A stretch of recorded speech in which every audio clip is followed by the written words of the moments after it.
இன்னைக்கு நம்ம என்ன பார்க்க போறோம்னா பிசிக்ஸ் இயற்பியல் உடைய வேர் டு ஸ்டடி தான் பார்க்க போறோம்.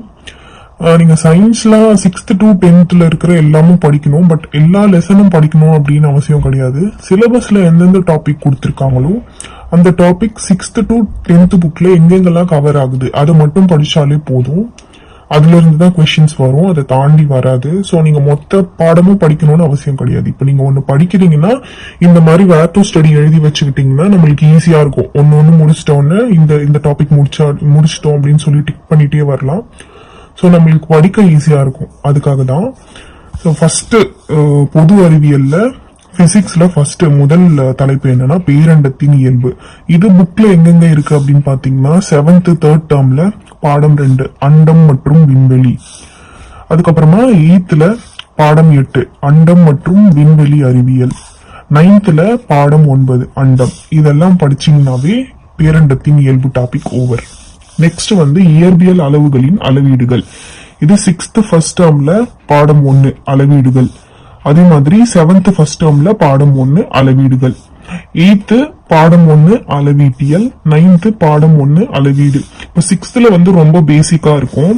7th இன்னும் கொஞ்சம் டீட்டெயில் கொடுத்திருப்பாங்க. 8th இன்னும் கொஞ்சம் டீப்பா இருக்கும். அந்த மாதிரி தான் கொடுத்திருப்பாங்க. இதெல்லாம் பேசிக். 6th 7th எல்லாம் பேசிக். இதுல கொஞ்சம் டீப்பாவே கொடுத்திருப்பாங்க. நெக்ஸ்ட் இயக்கவியலில் பொது அறிவியல் விதிகள். இது 10th ஃபர்ஸ்ட் பாடம் இயக்க விதிகள் அப்படிங்கிற பாடம் இருக்கு. அது இல்லாம 6th to 10th எங்கெங்கெல்லாம் விதி இருக்கோ, இப்போ நியூட்டனின் 3ஆம் இயக்க விதி, ஓம் விதி, இந்த மாதிரி அங்கங்க வரும். அந்த விதி எல்லாமே படிச்சீங்கன்னாவே இதுக்கு போதும். மற்றபடி ஸ்பெசிபிக்கா 6வதுல இருந்து 10வது வரைக்கும் கொடுத்திருக்காங்க அப்படின்னு பாத்தீங்கன்னா பாடம் 1 இயக்க விதிகள் இதுல மட்டும் தான் கொடுத்திருக்காங்க. மற்றபடி நீங்க 6th to 10th எங்கெங்கெல்லாம் விதி வருதோ அதெல்லாமே படிச்சு வச்சுக்கணும்.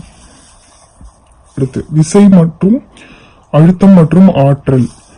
6th ஃபர்ஸ்ட் டேர்ம்ல பாடம் 2 விசையும் இயக்கமும். 7th ஃபர்ஸ்ட் டேர்ம்ல பாடம் 2 விசையும் இயக்கமும். 8th செகண்ட் லெசன் விசையும் அழுத்தமும். 9th செகண்ட் லெசன் இயக்கம். லெசன் 3 பாய்மங்கள் அழுத்தம். அழுத்தம் பத்தி இந்த லெசன்ல கொடுத்திருப்பாங்க. இயக்கம் விசை இதெல்லாம் பாடம் 2ல கவர் ஆகும். 10th பாடம் 1 இயக்க விதிகள். அடுத்த டாபிக் மின்னியல் காந்தவியல். ரெண்டும் ஒன்னா கொடுத்திருக்கேன் நான் இங்க. 6th செகண்ட் டேர்ம்ல பாடம் 2 மின்னியல். 6th 3rd டேர்ம்ல பாடம் 1 காந்தவியல். 7th செகண்ட் டேர்ம்ல பாடம் 2 மின்னோட்டவியல்.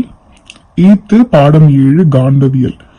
அதே மாதிரி 8th பாடம் 5 மின்னியல். 9th 4th பாடம் மின்னோட்டமும் மின்னூட்டமும். 9th பாடம் 5 காந்தவியல் மற்றும் மின்காந்தவியல்.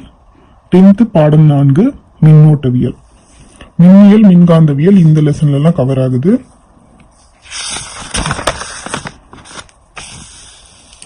நெக்ஸ்ட் ஒளி.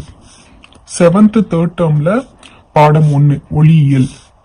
8th பாடம் 3 ஒளியியல். பாடம் 6 ஒளியியல். 9th பாடம் 6 ஒளி. பாடம் 8 ஒளி. 10th பாடம் 2 ஒளியியல். பாடம் 5 ஒளியியல். அடுத்த டாபிக் வெப்பம்.